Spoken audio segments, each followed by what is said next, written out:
The following broadcast is a Nighthawk Network presentation.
What's going on, good people? Y'all know what time it is. It's time for the show, the Sportsguru Sports Perspective. And I am your co-host, Eba. And the man with the master plan, the dude that's running the show, is the one and only sports guru himself, Hugh Lee. What's going on, Hugh? What's good, man? Everything all right? It is for the moment. It's progress. Yeah. I'm ready to talk that sports. What you got for us? Man, I want to start off with last night's game, man, with the Boston Celtics and the Indiana Pacers. When I saw the game, we both figured that Boston might be just kind of sleeping laxy-daisy or what have you. But then at the same time, they did have a nice little time off. They're not really an old team, but they're not super young either. So put it in that perspective. When I looked at I said they might hiccup this game, or they might be a little rusty or what have you, because I've heard even talking heads like Stephen A say that he didn't think that they played that well offensively and they were awful. But then, he looked at it too, like how I've been criticizing Boston and Joe Mazzulla, and I've been more or less focused on Ime Udoka because he said something that had a valid point yesterday. He said if Ime Udoka was still on that team, either last year or this year, within the next 2 years, they would have already had them NBA championship. But the lack of a Joe Mazzulla, that's what he was questioning. I think more or less, it has a lot to do with Joe Mazzulla. But then on the other hand, though, when you got Al Horford, man, he's an older dude, man. He damn near pushing 40 if he not 40 already. He can't keep up with like Pascal Siakam and, Miles Turner. So kind of understood some of that. But then at the same time, we know how Boston is. You never know what Boston team you'll get. Like they won this game in overtime, 133 to 128. Then they can go and they can lose to Indiana this next game, then turn around and beat Indiana both times on their home court. It's just, you never know who's going to show up, man. But with the game yesterday, I want to know how you felt. Yeah, it was a pretty good thriller, good game. I feel like, Jaylen Brown did what he had to do and he stepped up. And I always thought that he was the one who's that alpha male on the team. But surprising enough to me, too, this was one of the best games Drew Holiday had in the playoffs. So as far as I'm concerned right now, what do you think of Boston, like, and how many games you think that they will have to take to move on to the NBA Finals? Because we both picked them to be there. All right, here's the thing. Boston, they definitely came out rusty last night. It's the game that they probably should have lost. They found a way to win. Yeah, we know Mazzulla, he ain't my best X's and O player. We know the whole thing what happened with Udoka and why he's not there and whatnot. If he was still there, I think they would have a championship or perhaps two by now. But all that being said, I definitely don't think it's going to be an issue with Boston winning the series. They have all the better cards, I think, all in all.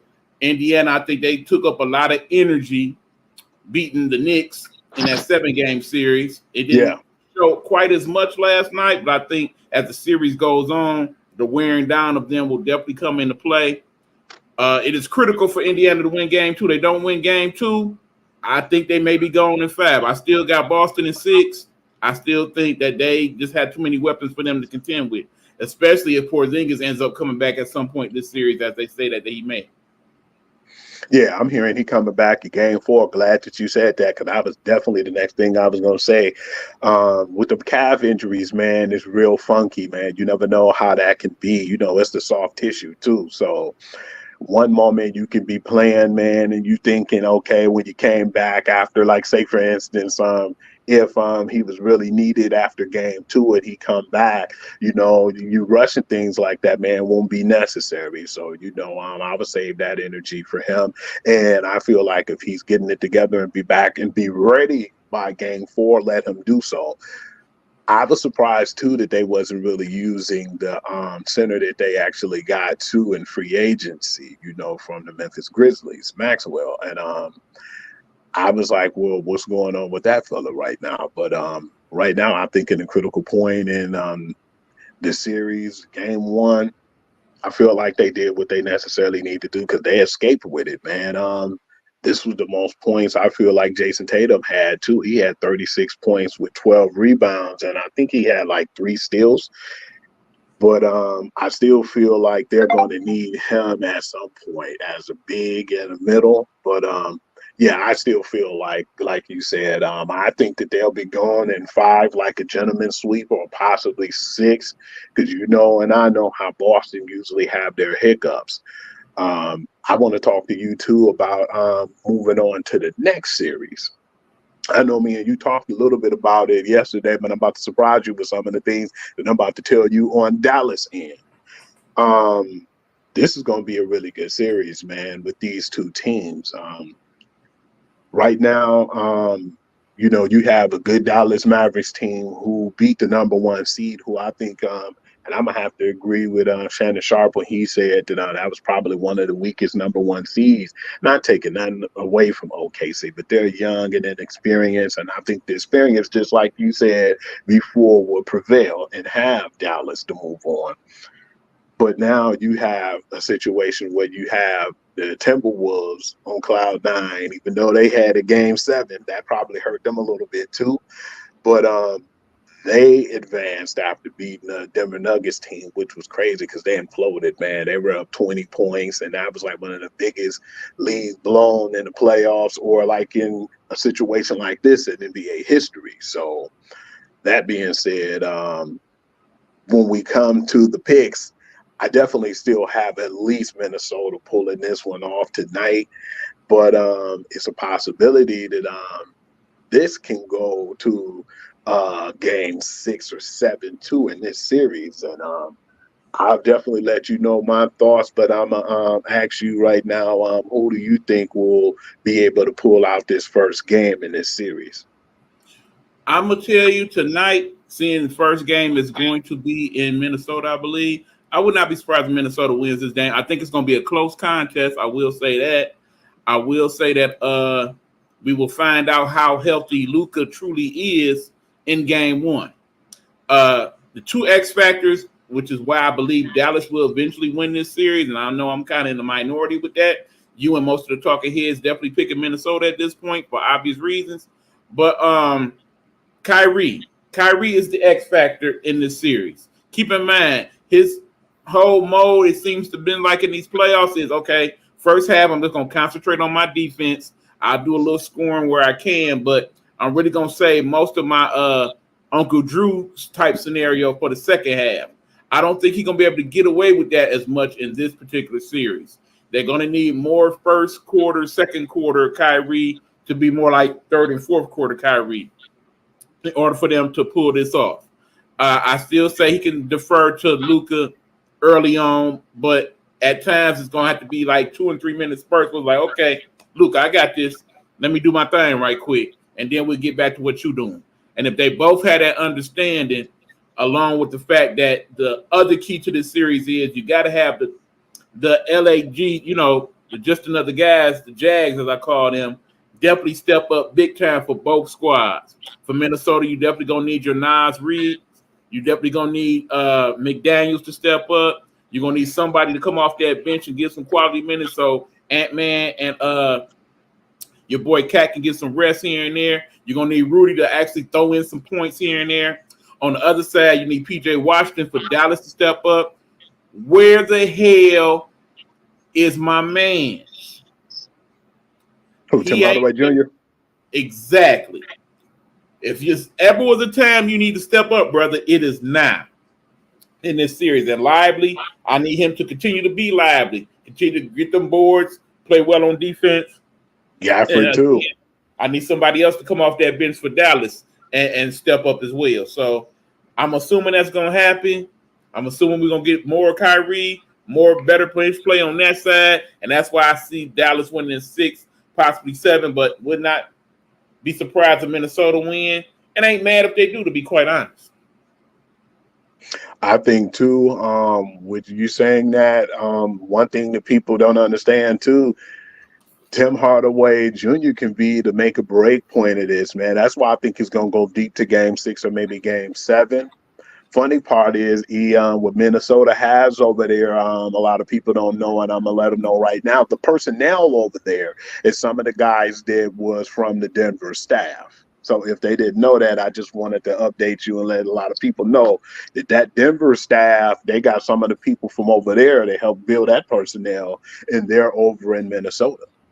What that team was prepared to do, and basically they did exactly what they were supposed to do, was they were built to beat the Denver Nuggets.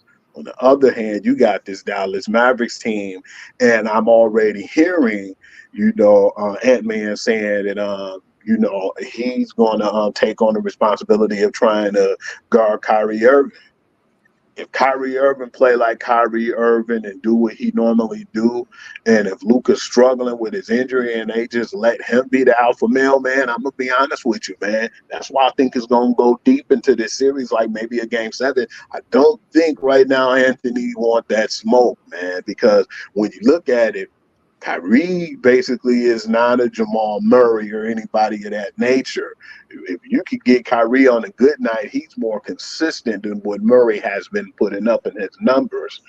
And if you can just have Luka play his game without being complaining and, spending most times, complaining to the refs, and if Gafford and Lively do whatever, basically what they have been doing, and that's giving them strong, good defense and good minutes on the floor, and Tim Hardaway Jr. can give you an average like 15 or 20 a night, yeah, it's a possibility that you could get that, which a lot of people will call, even me, an upset with Dallas moving on.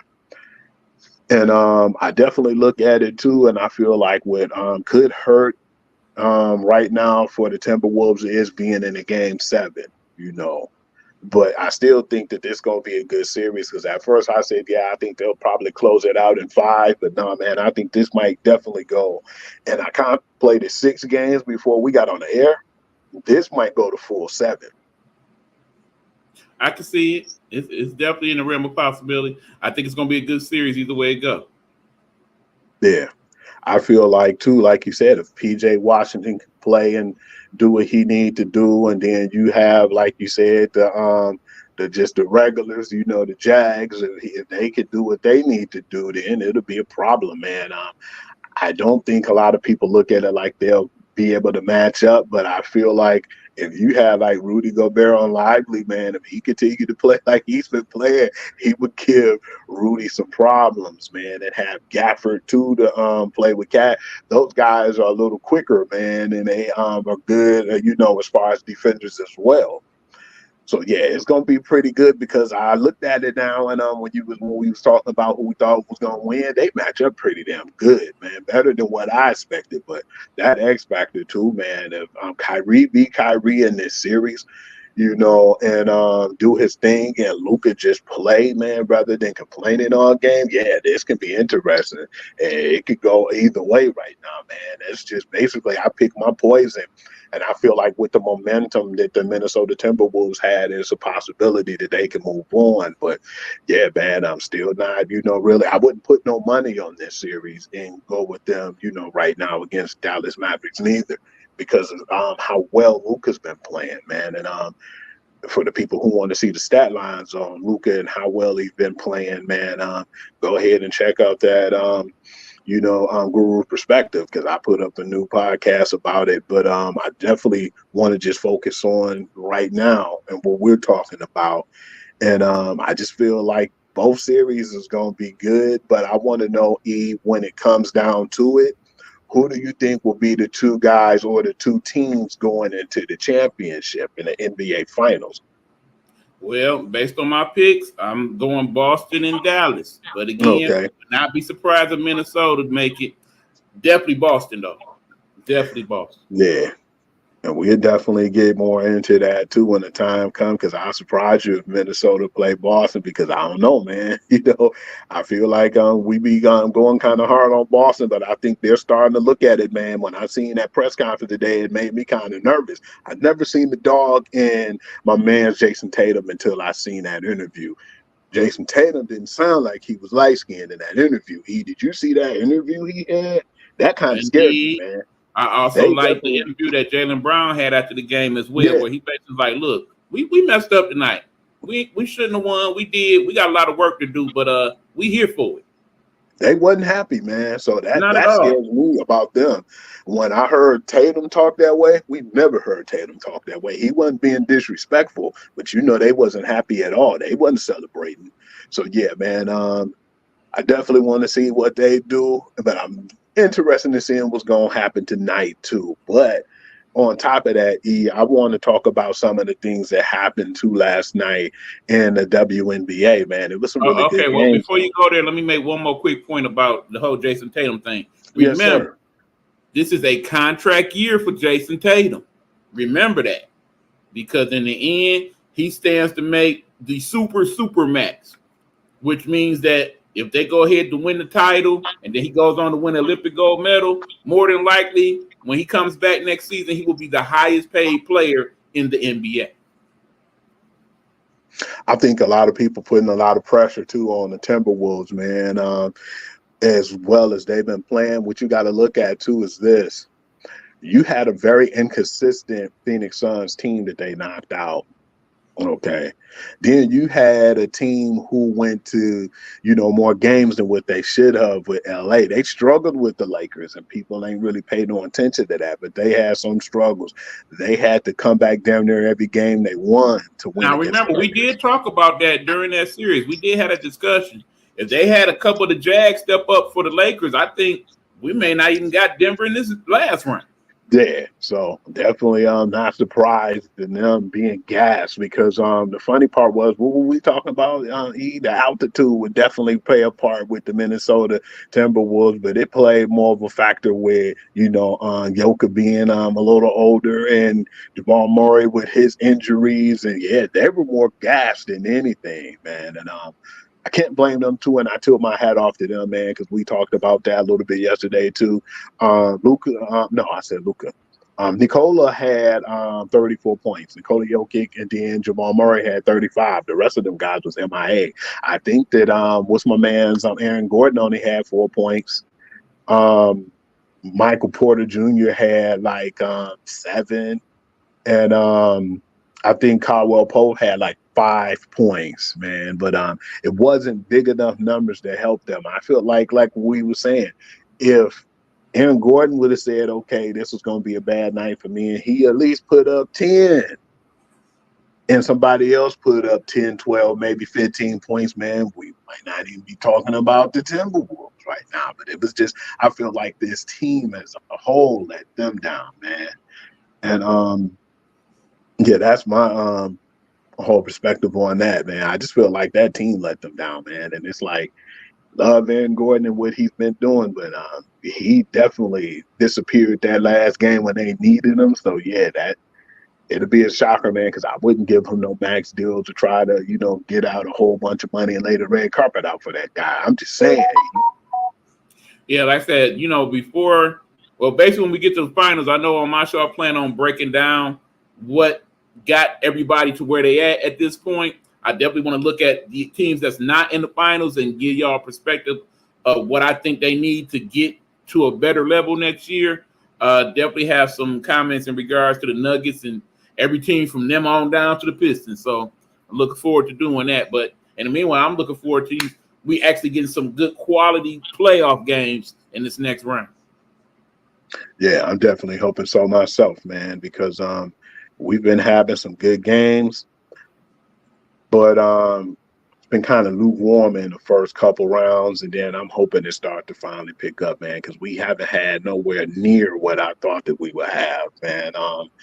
I think last year and the year before was a little bit more exciting than what we've seen this year, man, because there's been too many blowouts in these games, man. Even when, we pick Boston to possibly sweep, man, it'll be one good game where they just, had their eyes closed and got blew out. So, yeah, I'm just hoping it'd be a little better and more competition right now because I feel like the NBA has been kind of shaky with me, man. I already told you that. I don't really want to get deep into it, but that's why when people be like, Hugh, man, you talk NFL all the time and you don't talk a lot of NBA. I know my NBA, but when them dudes act the way they acting right now, that's my beef.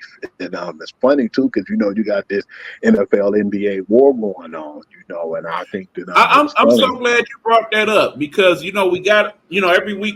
We usually get like one or two people in the inbox, and we appreciate that. They have a couple of things they would like for us to discuss. And one of the things I did get in the inbox was what was our thoughts on the whole football versus basketball player debate that young Mr. Rivers brought up. And of course, it was very funny. They actually talked about that this morning on Get Up with him. They lit him up. Yeah, they got that dude had no right. I see if it was a respectable RG3 player. looked like he was about to get up and beat. Oh yeah, RG. That's what a lot of people don't understand. RG3 is a big brother, man. Besides the whole thing with Mike Shanahan and him messing up that man's career, a lot of people didn't understand it. At one point, he was the Patrick Mahomes of the NFL. Go back and look at his first year and how good rookie he played. season. Watch the Redskins. Check out the highlights. He was correct. I'm gonna give you my quick assessment, Hugh, and then you tell me how you feel. Basically, I agree with pretty much what most of the football players are saying. Keep in mind, as kids, me and you both played football and basketball. Obviously because we some shorter folks and not as athletic as the people that made it, we didn't get to those next levels. But I feel like we both been played enough to know that, one sport hit a little different than the other. Understand, I'm a better football player, I think, than a basketball player. But understand the little aches and pains, some of them that I have at 53, is because I played football, not because I played basketball.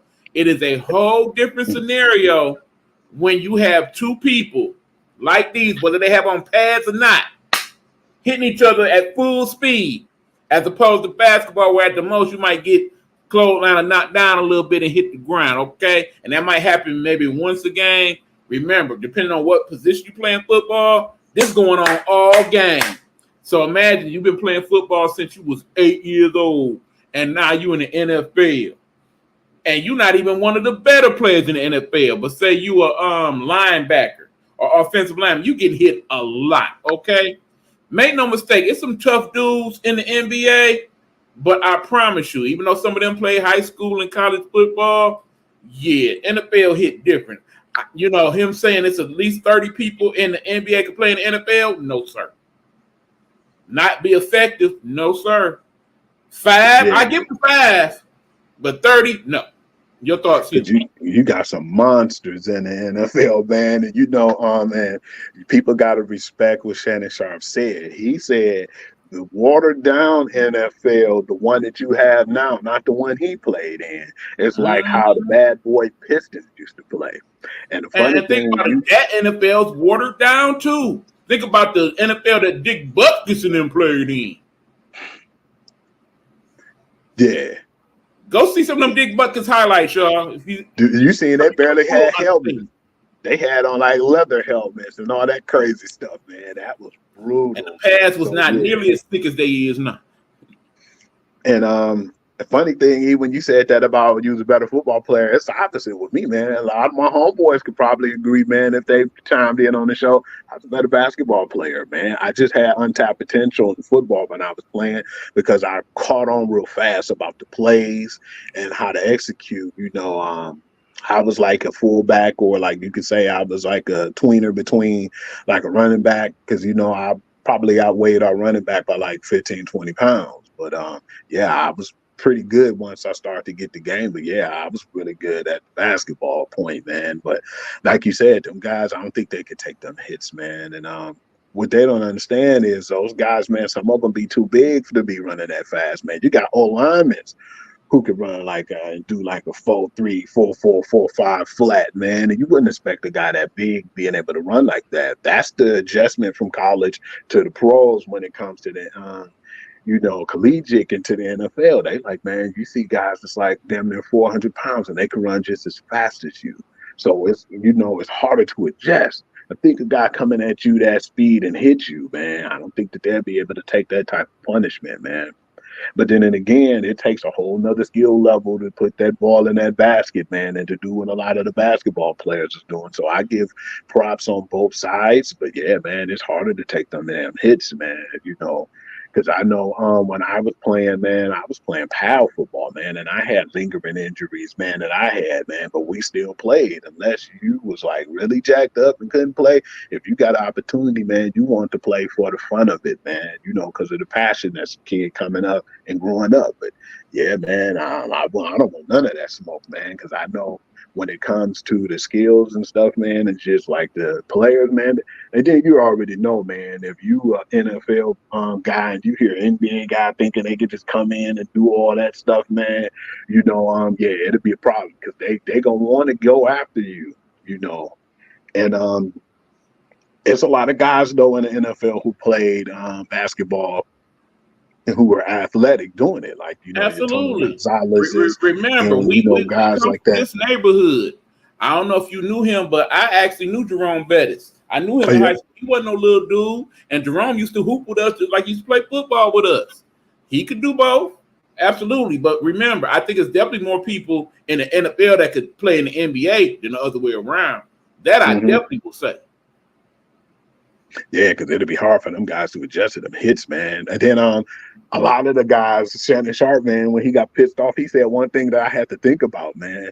He said, go to training camp. I know training camp be crucial, man. So that'll probably break a lot of their wheeled in when Austin River was saying 30, that 30 will go to 5 real quick when they go to that training camp. They wouldn't even get out the OTAs with 30.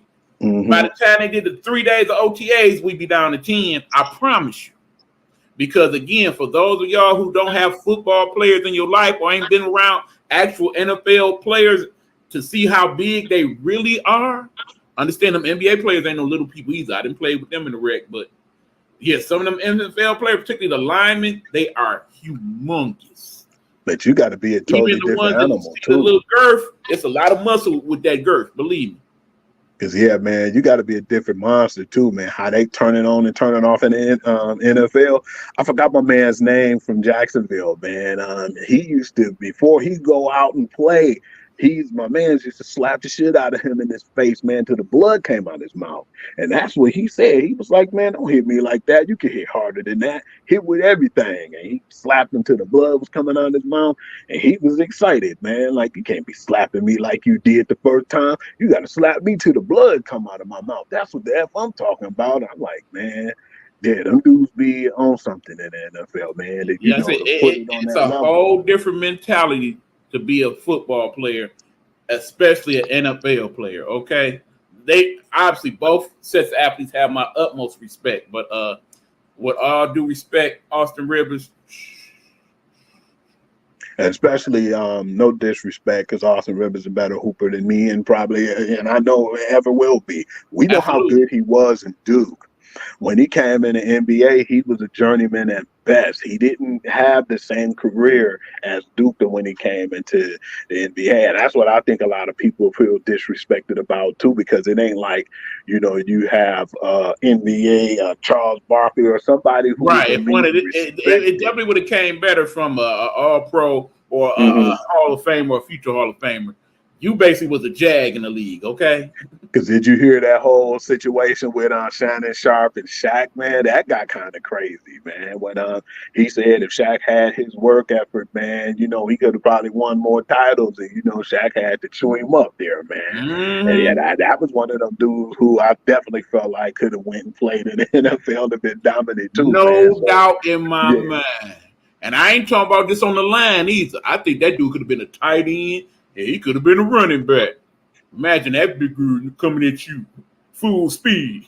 Shaq in his prime was amazing, man. I don't think people really Absolutely. give credit where credit's due when it comes to him playing, man. When he was, playing in the NBA, man. I missed that era too, because that was like the last of like the true guys, man. And we had like the Kobe Bryants and stuff like that. But yeah, man, I wanted to know, that you want to take a break or you want to continue into the WNBA, because we're going to slide into that. That's actually a good place to take a break when we come back.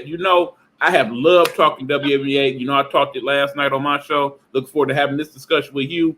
I hope y'all checking it out. We definitely will talk more about it when we get back. This is the Sports Guru, Sports Perspective. That's Hugh Lee. I'm his co-host, E. Beasy. And we're going to come back after these words from the Nighthawk Network. You know our motto, Nighthawk Network, our voices for our people. We're not asking for your permission. We're not seeking your approval. We're claiming what's ours in the name of our ancestors. We are their answered prayers. This is more than a movement. This is a revolution. Black innocence. What are yours today?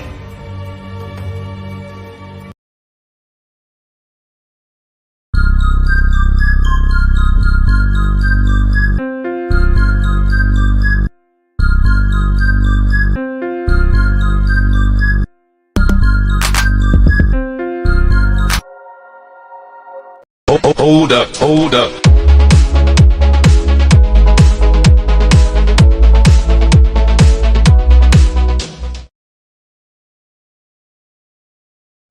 Hold up, hold up.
On Blog Talk Radio or where most great music podcasts are located.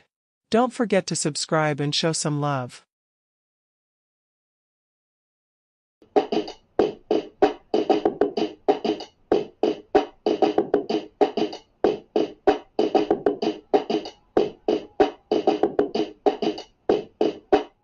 Sports Guru, Sports Perspective. My man, Hugh was running the show. Back to it, Hugh. What you got, bruh?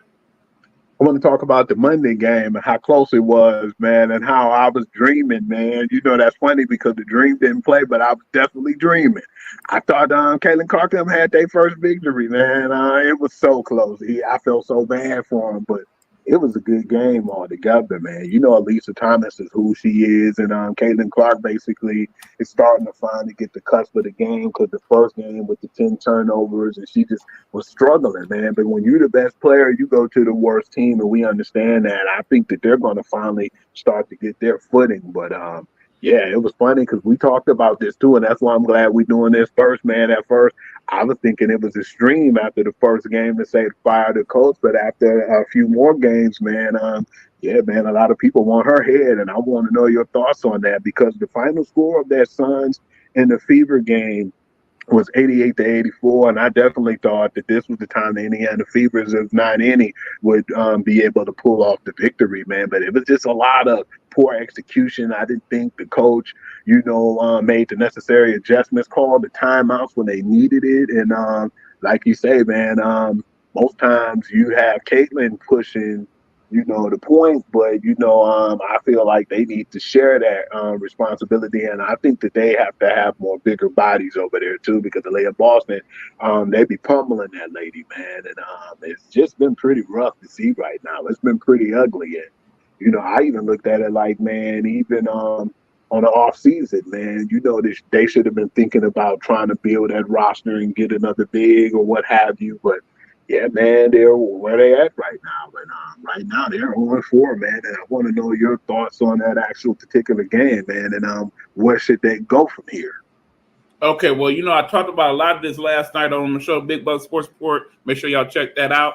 But, I actually broke down Indiana Fever basketball at this point and what I thought they needed. So I ain't going to go too deep into it. But I will say the coaching is definitely lacking with the Fever.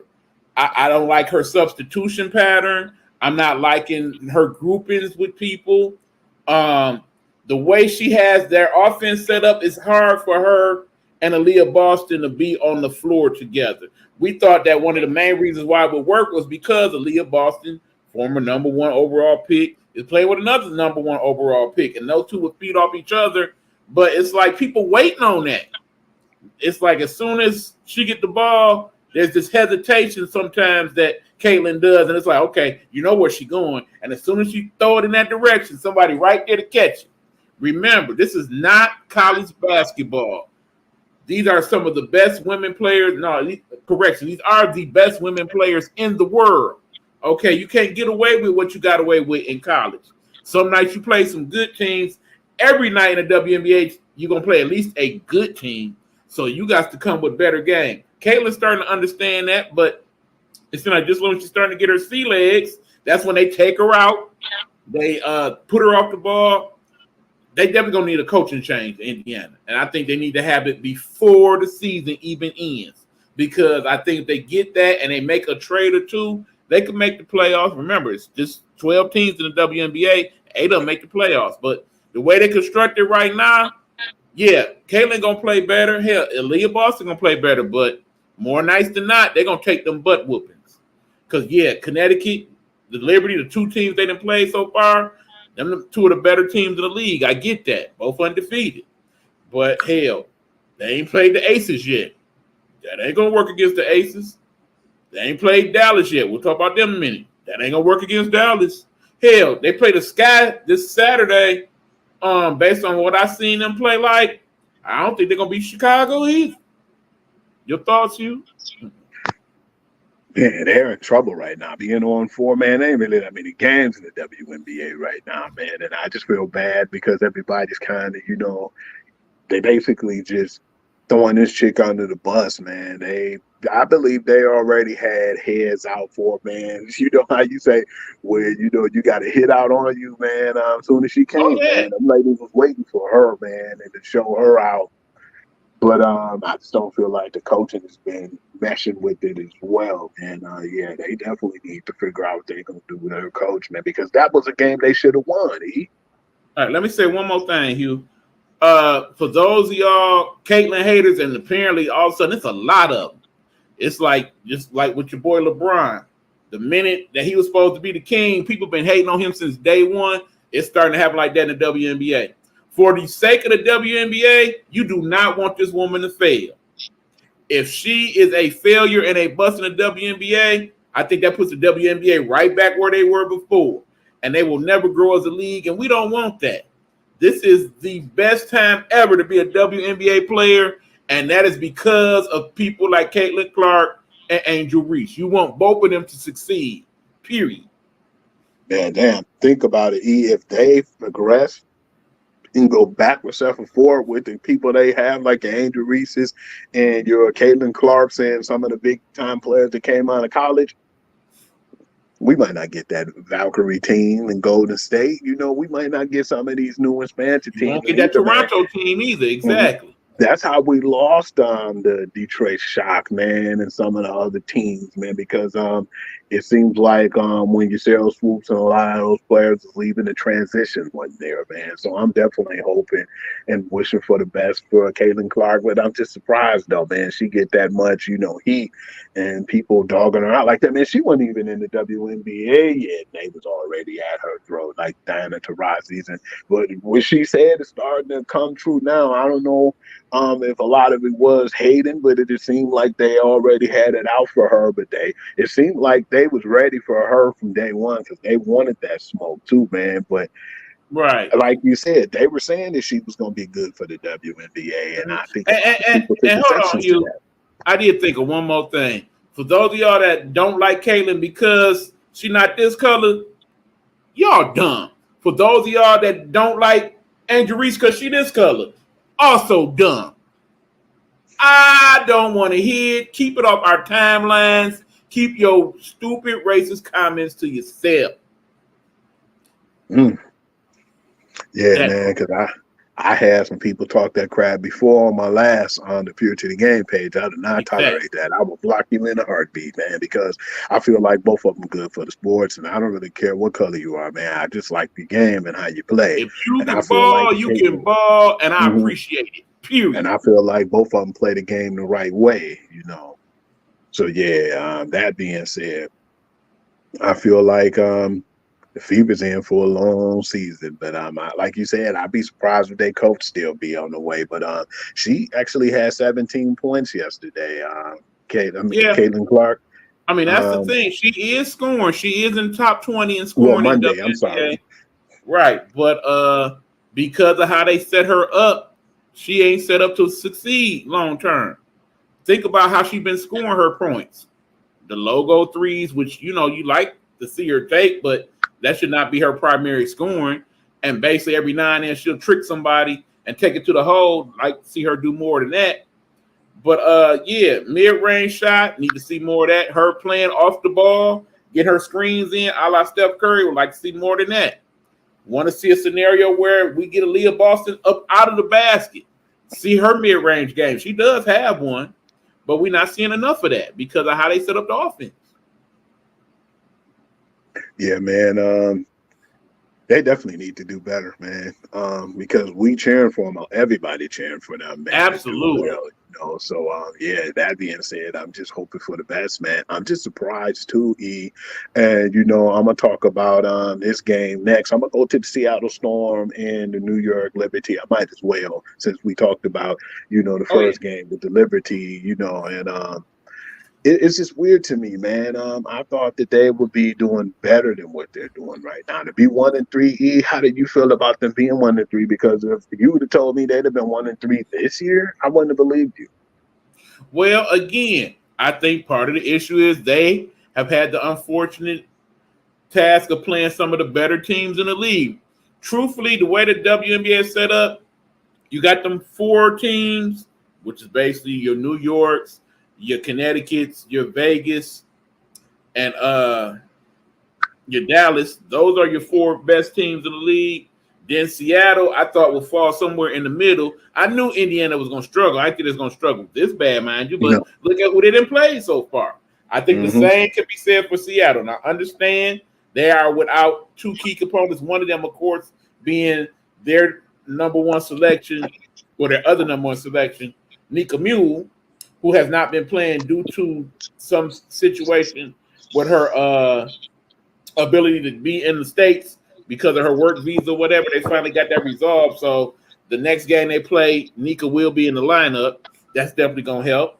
Matter of fact, that next game is actually going to be against the Fever, which should make that much more interesting. Because remember, part of the problem Caitlin been having is she's been having some very tough defenders.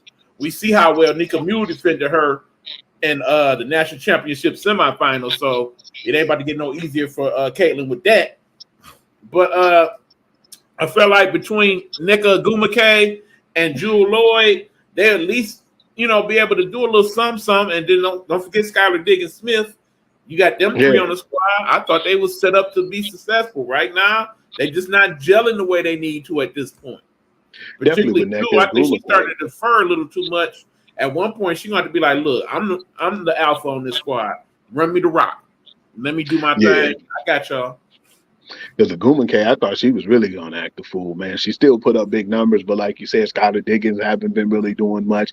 And the people wasn't even scoring that many points that game, man. I think the high score on the team or the person who's the top performer was Sammy Wickham with 11 points. So that tells you something, man. But then, what surprised me, though, even though I know that she's not going to have 30, 40 points every night, but Brianna Stewart, man. But she had still a double-double. She had 16 points, 11 rebounds, and 3 steals. And I think Sabrina Ionescu would put in 20 points. I don't think she was that high from the three. She was like 1 for 6, but it was still a game that I never doubted that the Liberty was going to lose. I was like, yeah, they actually kind of, took the foot off the gas at the end of the game, man, because, they already kind of figured that it was out of reach. The Liberty is a tough squad. The problem that teams like the Storm and teams like the FIBA are going to have in the WNBA is the better teams in the league. They have a lot of good quality bigs, okay? Take New York, for instance. You got Jonquel Jones, who is a legit 6'6". You got Brianna Stewart, who is 6'4", but basically has a wingspan of like 6'10". You got a couple other bigs on that squad that's like 6'3" and 6'4". These aren't just big people, mind you. These are athletic big people. These are big people that can not only score on the inside, but also have outside game. We've seen Jonquel Jones shoot 3-pointers in that game. You see Brianna Stewart. Remember, Brianna Stewart is the MVP of the league. You seen her get off that game. So even when Ionescu ain't really hitting like she could be hitting, you still got all that backup. And don't forget Vandersloot, the former Gonzaga Zag. She is a very good point guard. She is good at finding people open, and she's a good defender as well. Then, of course, there was the young lady. I forget her name, but Brittany. But, yeah, she is the other guard, and she is a bigger guard who actually can post up as well and plays good defense. So, yeah, they got a lot to work with, the Liberty do.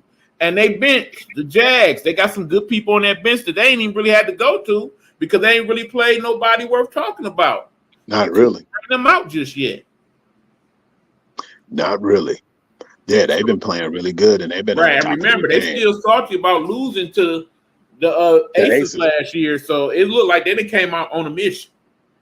And big ups to Jonquel Jones too, man, because she's the fastest person to reach 2,000 rebounds, and she made over 253. So I had to give her credit where credit is due, man. A lot of people keep forgetting, man. Before you had Stewie and on them over there, man, she was the top dog over there. So yeah, give respect to them, man, because they're on a mission, like you said, man. I definitely feel like they'll be back again this year. I don't see no right. And remember, Jonquel Jones is a former MVP in her own right. So yes, sir. Yeah, they definitely got a lot to work with. So the Liberty are definitely going to be a problem for a lot of teams in the league.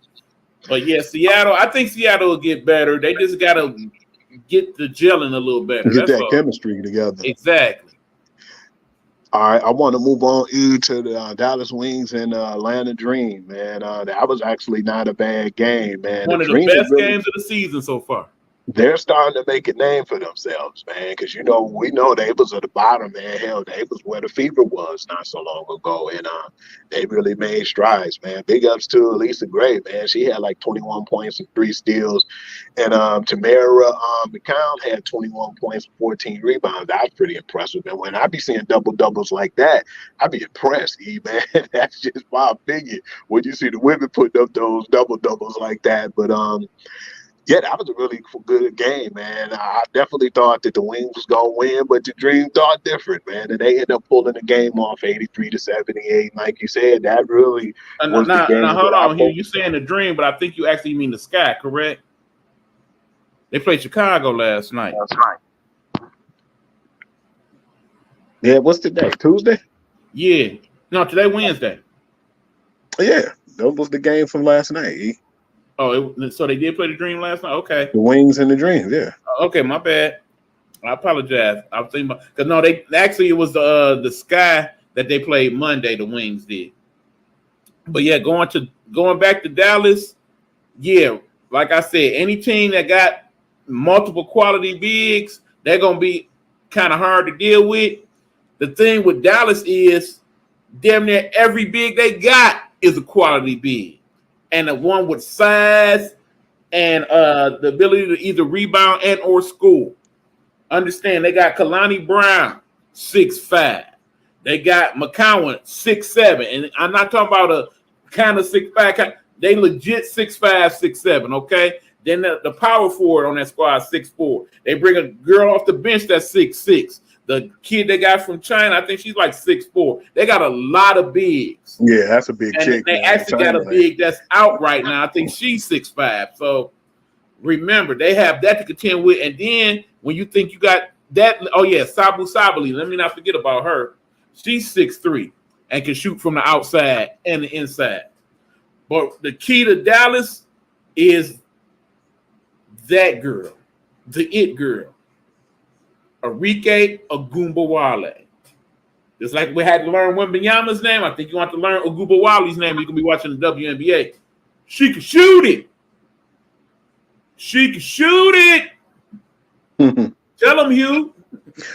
Yeah, Gumawale, probably one of the baddest chicks in there, man. Hell, I thought at first, man, and I've probably been having the pipe dream, man. People might laugh when I say this, but I thought that she possibly should have got an MVP or should have got the MVP nod, man. That's just my opinion. That girl, boy. Yeah, I definitely see her having at least one game this season where she gets 40, 45. It's going to happen. Yeah. She had that incredible season, man. You know how everybody, starting to look at Ant-Man and was on this bandwagon. She's the Ant-Man of the WNBA. That's a very good comp. I like that. Actually, she reminds me of a female Allen Iverson with her ability to score outside, but also taking inside. That's pretty good. But yeah, if you're looking for, who's going to be my team in the WNBA? Dallas Stars definitely, well, not Dallas Stars, that's hockey, my bad. Dallas Wings, definitely a team that you want to look out for. I want to move on to the shocking one, but I wasn't really hurt because most times when my teams lose, I have something to say and I don't be happy. I ain't even trip out, man. One thing that we knew when we saw that Phoenix Mercury and Las Vegas Aces game, we didn't have the point guard playing. Because I feel like if Gray was playing, it would definitely be totally different right now. What's going on this season? I know the Mercury, loved it, man. I seen Diana Taurasi and them talking. They talking. My girl ain't back down neither, Jackie Young. But right, but hold on, Hugh. Really you got to remember, Phoenix not whole yet either. They got Brittany Griner out right now. Yeah, that would have been a whole other game if she played as well. Hey, I'm thinking, man, that's gonna be one of those like the Mercury, Aces, and for sure Liberty going to be 3 of the final 4 squads, in my opinion, man. You could throw anybody else in there, but I think them 3 going to be there, man. Or you could even go with the Connecticut, Suns, because how good they are, man. That could be a final 4 that we can see in this season, man, because it was actually a pretty good game because, Jackie was being Jackie, man. I'm really surprised how she stepped up. She really caught my attention last year, man. She had like 23 points and 8 assists. I think she had like 2-3 steals too.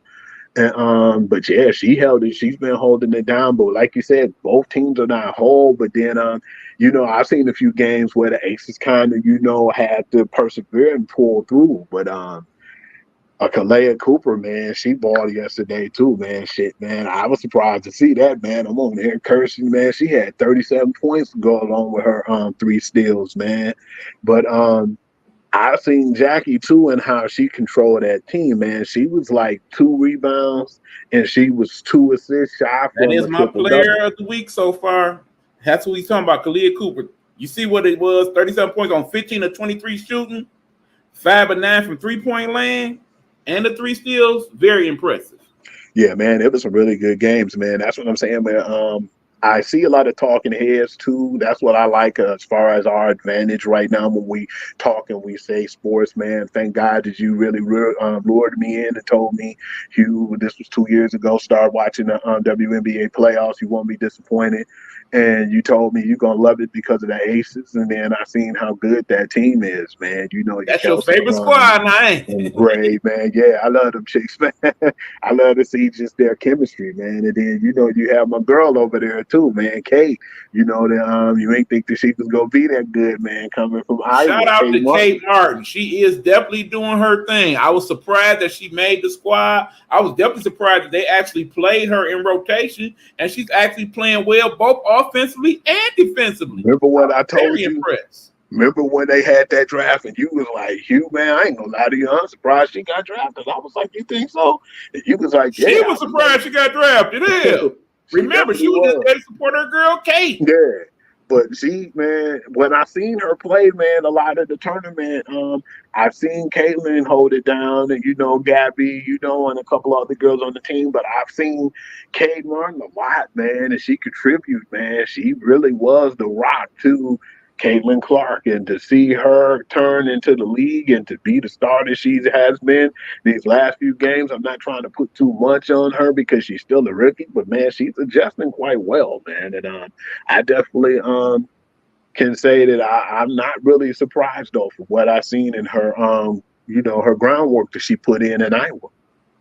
Right. Another thing that I'm loving about WNBA so far this year, we've seen a lot of full stadiums, and I'm seeing about some nice crowds, okay? And a lot of they into it. They really into it. For example, take the Fever. Fever that had 2 home games, both sold out. Last year, it took them half a season before they had as many people as they had in just these 2 games. That's how much the league has grown in that short period of time. And another thing I'm liking, Hugh, it's been celebrities coming to these games. I mean, like some celebrities.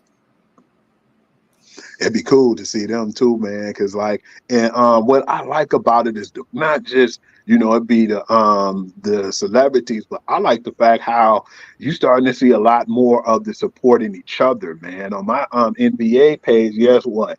I got a lot of the WNBA stuff, like the top players and, you know, DeWanna Bonner and what she did with the 6,896 points, the 5th all time. And you see a lot of that, not just on the WNBA page. You can go on the NBA page and find that stuff. It's not hard to find now.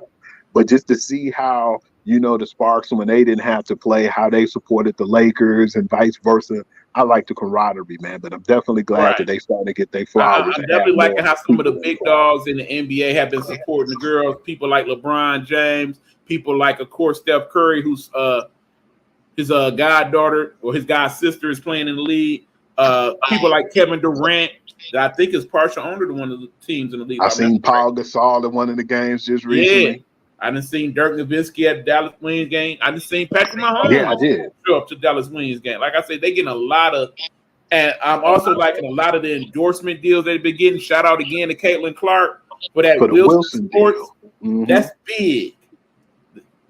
Nobody's had a deal with Wilson since Michael Jordan himself. So that's big time. And then Angel Reese with her deal where she got with the DC. It was like a DC. Was it a women's football team? Right. She's now the partial owner of the DC women's soccer team. Yeah. Soccer, since, you know, just in case somebody want to be a dick about it. Right. But we know what soccer is all the same. No, okay. I won't say that. I won't say football, soccer is all the same. I have to slap myself for that comment. You got to put you got to put the little extra in football. Yeah, you know, I'm playing about my football. But yeah, man, I just been happy with a lot of the stuff that's been going on, man, and the celebrations. I want to get like just a little bit like into like the football, man, too, man. I've been hearing a lot of bad vibes going on with my man's T. Higgins, man.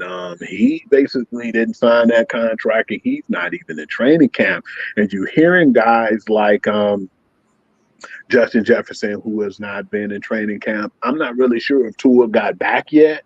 He might be, but he's even been out, man. And then my man Tristan Wirth. It's been a lot of guys who feel like they haven't got their due, man, and they've been put on franchise tags. But for the most part, it was 7 guys that was all on franchise tag. Guess who's all on franchise tags now? Nobody but just your man T. Higgins. Everybody else got their bag. So yeah, I understand why he's complaining right now. He's saying he know he ain't gonna get that Jamar Chase money, but he do want some money and at least feel like he is appreciated, man. Your thoughts on these guys not really doing training camp, and who you think will be getting a new deal before the season, if not any at all? Again, we got to get an NFL credit for making themselves relevant at all times. OTAs is fake practice to me, okay? It's not a real practice, not a real thing. I'm not caring for real about who show up to OTAs.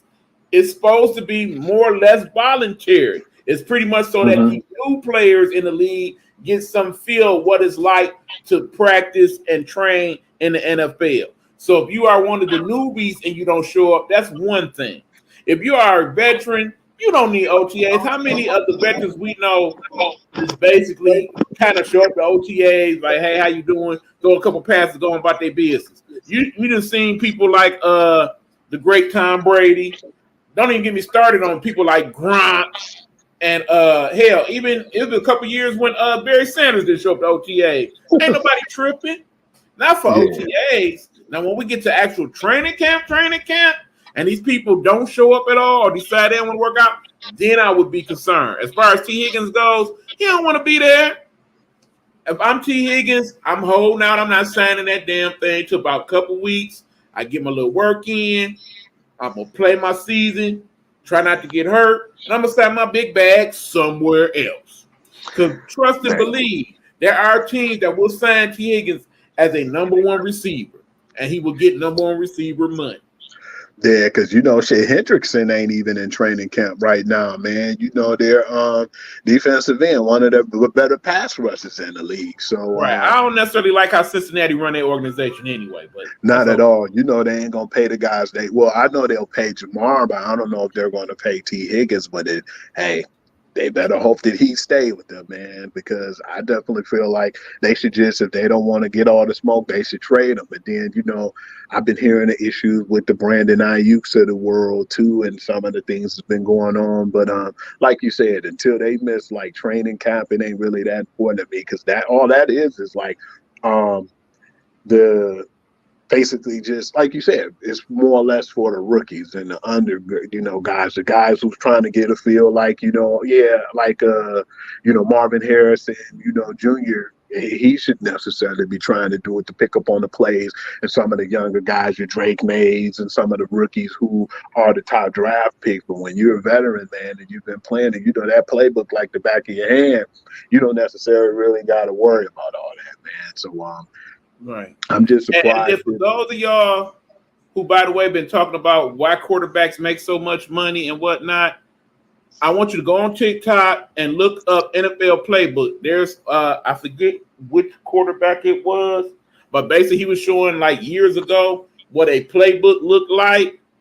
When I say even a person who didn't play quarterback and knew a couple people who have been quarterback, shout out to my man Charlie Batch, I ain't never seen such stuff. For you to have all that in your mind and then figure the stuff out just that quick, they earn their money. Trust and believe. And not only do you have to remember the plays like the person you're trying to give it to, but not only, it's not always just that one option. You got option A, B, C, D, and then you got to make sure your whole line and everybody's in so place. now you got to know where you need to be, where you're playing to be. You got to be able to explain it to everybody else out there too. Yeah, they are the general. They make the big bucks. That being said, I am so proud of the Detroit Lions organization. I never thought I have a Yeah. day where I would say that. They seem to be doing everything the right way, from signing their key free agents to setting things up at training camp to basically having the right coach and GM. I really hope that when all is said and done next year, we having a whole discussion that we as Detroiters never thought we would ever have. And you know what I'm saying.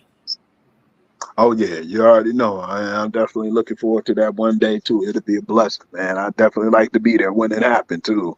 A lot of people sleeping too, man, because I know I've been going on like the Woodward sports websites. Big ups to them. If you want to do anything or hear a lot of what's going on with the Lions and updates and all, man, go on Instagram and go on Woodward Sports. Right. Shout out to I Ryan like- Armani and his good buddy, the former Cleveland Brown. Help me with the name, Hugh. You know how I am with names.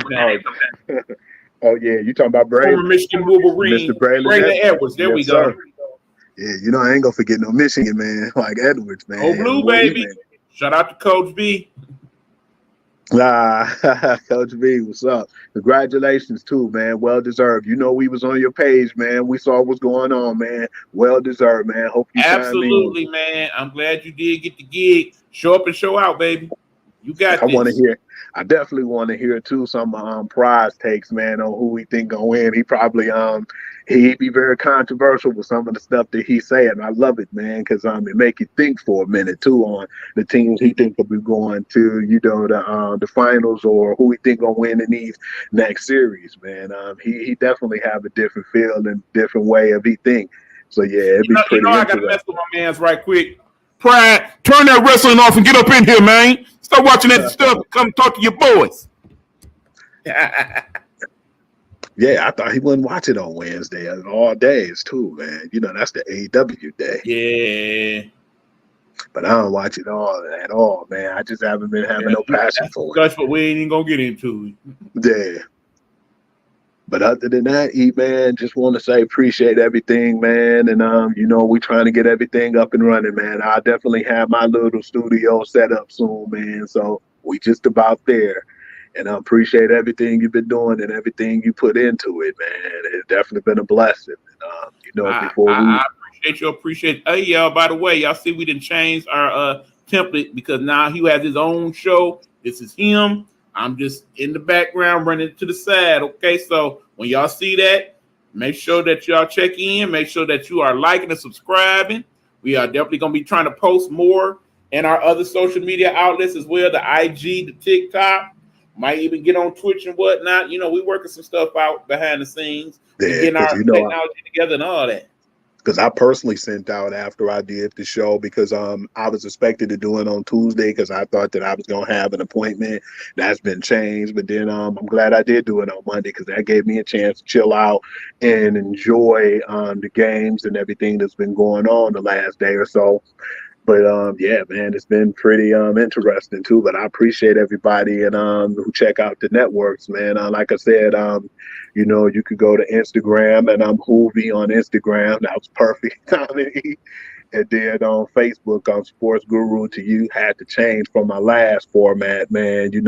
Disappointed in how many followers I get, but one person I got to give a shout out to, man, and I wouldn't even be, on this page and getting all the support I've been getting besides having my support from man. Got love for my homegirl, man. Road to stardom, man.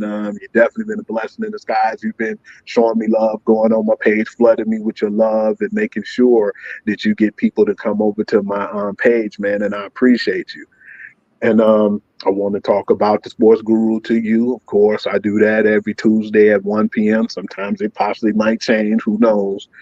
And, of course, on TikTok, Hugh.Lee6, man. I usually put on Instagram and my TikTok most of the highlight reels and the things I had. I had a lot of discrepancies with Facebook, which, I'm not even going to get into that. But, yeah, I'm just trying to build my brand back up on Facebook because at one point I had a really big crowd. And then, I just got to work my way back up to it. But I just appreciate y'all listening to the show, too. The Guru Sports Perspective and the Big Buck Sports Report. And absolutely, that's all I really have to say today, man. And hope y'all chime in and hope y'all enjoying the show. Yep. And like I said, definitely want to give a shout out I don't know how it happened last night. I'm hoping it's happening again now as we speak. But yeah, yesterday we had our most watched show ever on the Nighthawk Network. To shout out to who or whatever entity that made that possible. We thank you very much.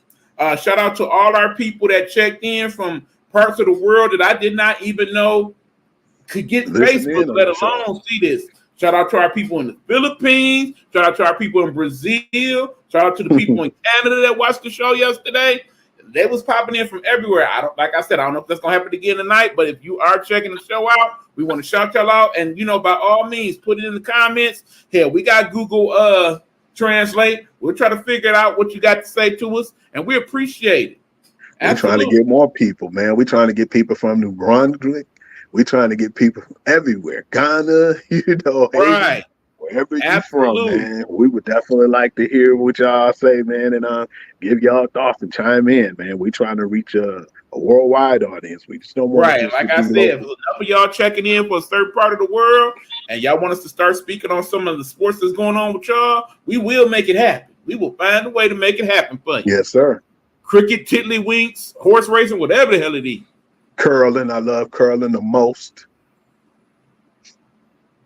Yeah, even curling. Don't do that, and the more we get into like the summer, the more we'll be definitely getting into more the MLB too. Because right now it's just still too early, man. We've seen some good things that happen, but yeah, it's still too early. We gotta get. I think once it gets damn near close to like the deadline and the trade deadlines and stuff like that, that's when I think we'll definitely chime in more. But right now, there's not really too much going on. Just the grind of the regular season shit. I mean, come on, y'all. It's 162 games. Give us credit. Right, that part. But all right, good people. Oh, that's what happened. My bad, camera people. Okay.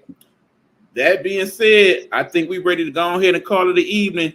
Until next time we catch y'all next Wednesday. This has been the Guru's Sports Perspective. The final word goes to the Guru himself. What you got to say, baby? God bless y'all and have a good day. Thank y'all for chiming in. Peace.